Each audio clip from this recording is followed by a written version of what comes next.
Hati-hati, salah pilih cawapres seperti Caimin, Prabowo bisa nyungsep lagi. Pasca gagal bergabung ke Koalisi Indonesia Bersatu (KIB), PKB yang digawangi oleh Caimin akhirnya berkoalisi dengan Partai Gerindra.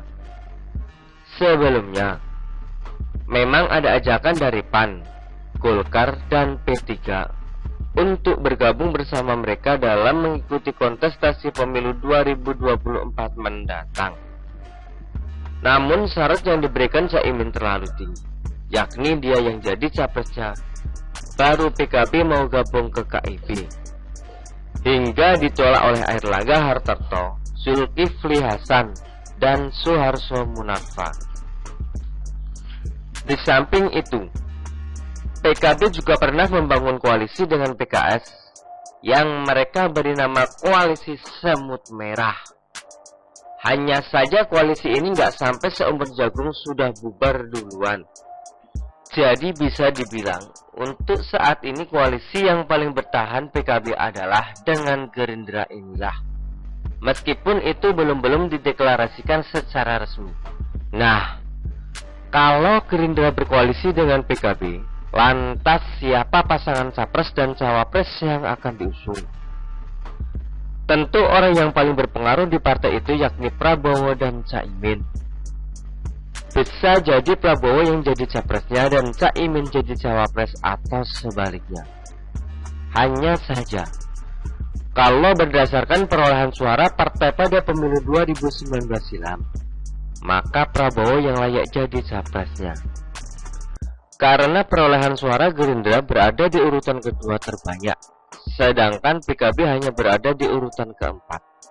Dan Prabowo juga pernah nyapres, sementara Caimin belum pernah. Artinya apa? Pengalaman ketua umum partai Gerindra itu jauh lebih unggul dibandingkan mantan menteri tenaga kerja di era SBY tersebut. Kemudian, melihat beberapa pernyataannya di media, Prabowo juga sudah mengatakan siap untuk bertarung lagi di Pilpres 2024 mendatang. Lagian juga, Gerindra memang didirikan untuk itu kok, untuk kendaraan bagi Prabowo memperebutkan kursi RI 1. Jadi berdasarkan data dan fakta yang ada, kecil kemungkinan Caimin jadi capres meskipun dia pengennya itu. Hanya saja, ini yang perlu diwaspadai oleh Gerindra dan tentunya Prabowo. Kalau hanya sekedar untuk bisa bertarung lagi di Pilpres 2024 mendatang, bisalah Prabowo menggandeng Caimin.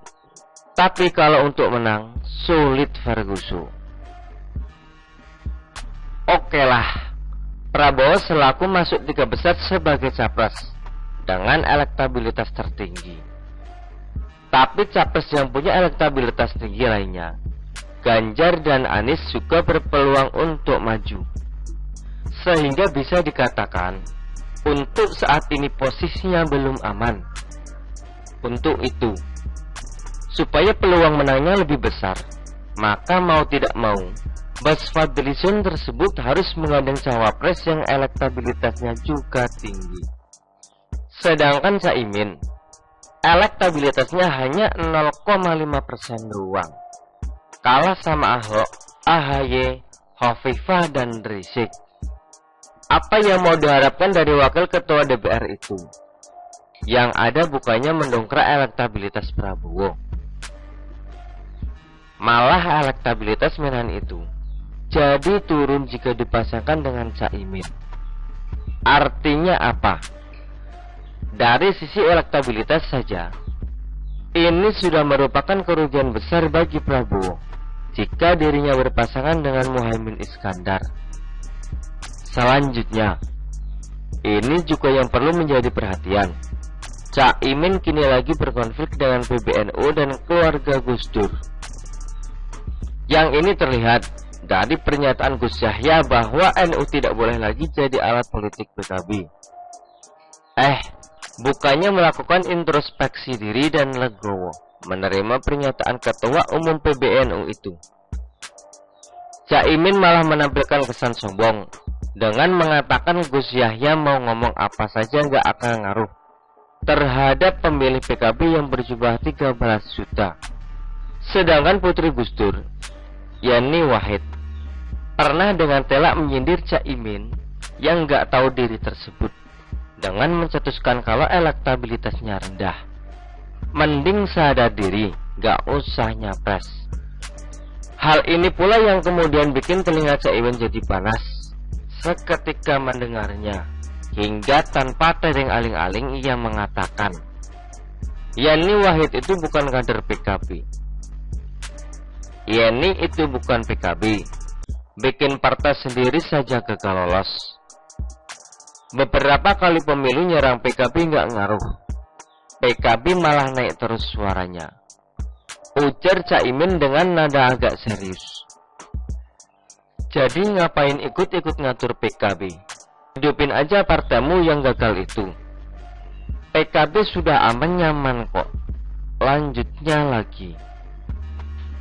Yang itu dibalas santai oleh Yeni, bahwa dirinya memang bukan PKB Caimin, tapi PKB Gus Dur.